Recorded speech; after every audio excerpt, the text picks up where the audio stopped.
The heart of the forest was not easily accessed, the path was not clean or level, and the whispers on the wind that carried secrets long forgotten were often mistaken as ominous warnings to the untrained ear. Humans were taught to learn histories in order to refrain from repeating them, but not so often were they told to remember the beauty that lay in the past.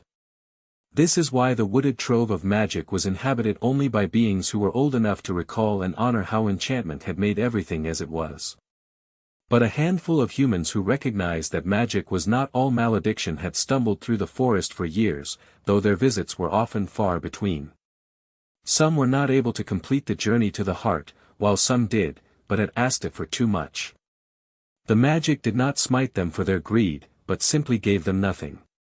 The meadow of lavender had seen many reactions from humans of centuries past, whether gratitude or resentment, or least frequently but most unfortunately, hostility.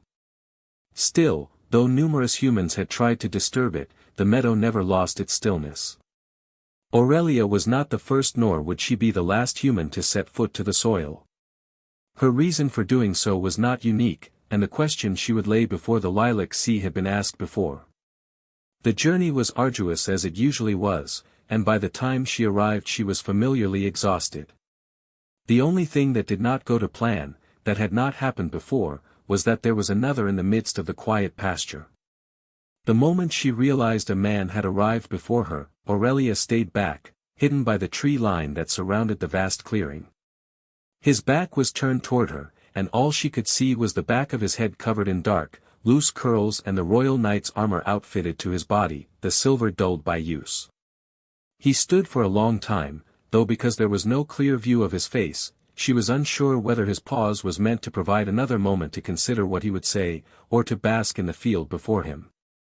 Surely, Aurelia thought, he had used the difficult but silent voyage to contemplate the verbiage of his request as she had, as others before them had.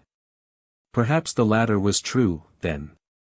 Aurelia turned her attention toward the sprigs that rippled softly with the breeze like the subtle waves of a calm lake.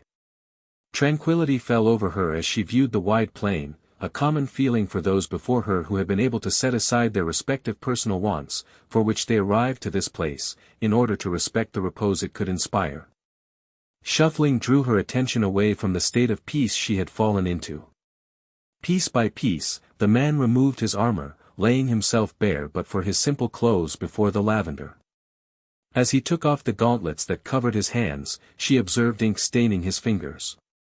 Though it should not have mattered to her, Aurelia found herself wondering.